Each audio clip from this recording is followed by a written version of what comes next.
Assalamualaikum warahmatullahi wabarakatuh. Mudah-mudahan mendapatkan seluruh siswa dan siswi dalam keadaan sehat walafiat, jauh dari virus corona. Tentunya dengan tetap menjaga prosedur kesehatan.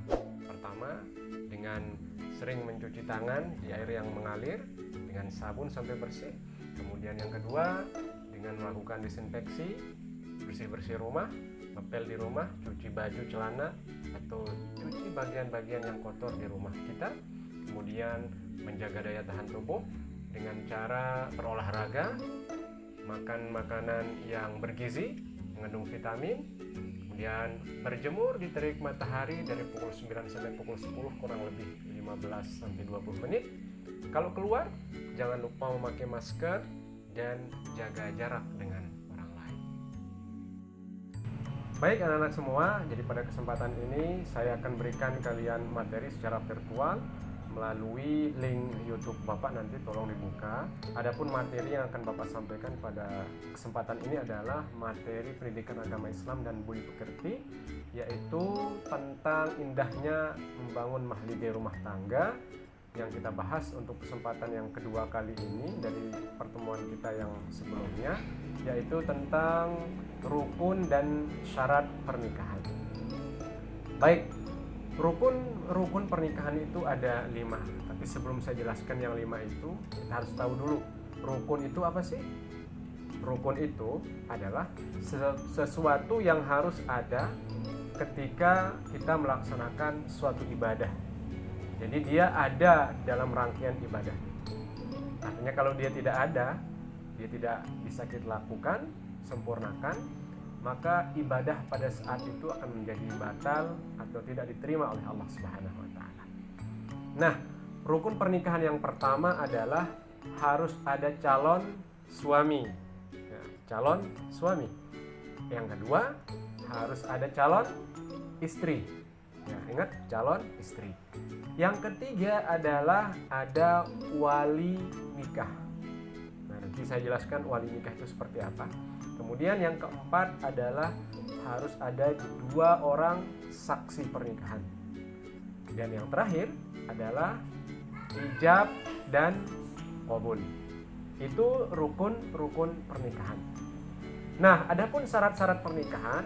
Pertama, syarat-syarat pernikahan untuk calon suami baru sah menjadi calon suami adalah yang pertama, dia harus baligh dan dewasa.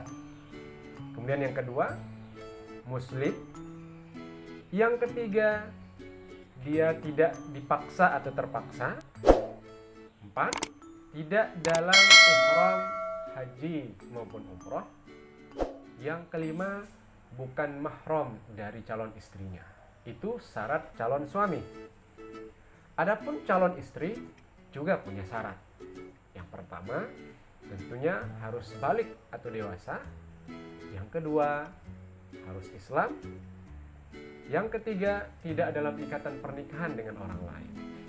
Yang keempat, juga tidak dalam ihram haji maupun umroh. Dan yang kelima, bukan mahram dari calon suaminya. Untuk wali nikah, syarat-syaratnya sama, harus Islam. Yang kedua, laki-laki.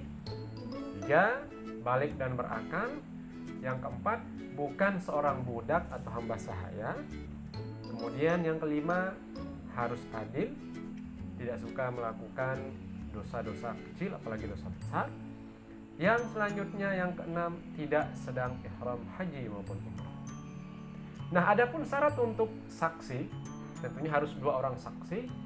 Dia harus baligh atau dewasa. Kemudian juga dia harus Islam. Dia adalah seorang atau 2 orang laki-laki. Kemudian bisa mendengar, bisa melihat, dapat berbicara. Dia juga adil dan tidak dalam ihram haji maupun umrah. Untuk ijab dan qabul, perlu kita ketahui, ijab adalah ucapan wali dari pihak mempelai wanita, calon pengantin wanita, sebagai penyerahan kepada calon pengantin laki-laki. Itu ijab. Kemudian qabul adalah ucapan mempelai laki-laki sebagai tanda penerimaan dari seorang wali. Nah, contoh ucapan ijab adalah, wahai Ijib bin Irliansah, saya nikahkan engkau dengan anak saya Maimunah binti Wahab dengan mas kawin seperangkat alat sholat dibayar tunai. Itu contoh ijab. Adapun contoh qabulnya, saya terima nikahnya Maimunah binti Hadron dengan mas kawin seperangkat alat sholat dibayar tunai. Itu ucapan qabul. Jadi ketika ijab dan qabul sudah dilapaskan dari wali kemudian kepada calon mempelai laki-laki, maka dengan seketika pernikahan sudah menjadi sah. Nah, itu secara hukum agama. Tapi kita tidak cukup dengan hukum agama atau secara syariat fikih. Ada yang kedua yang disebut dengan hukum positif, yaitu hukum negara. Bagi yang sudah menikah harus mencatatkan pernikahannya atau dokumen pernikahannya itu di kantor urusan agama. Jadi tercatat secara syariat sah.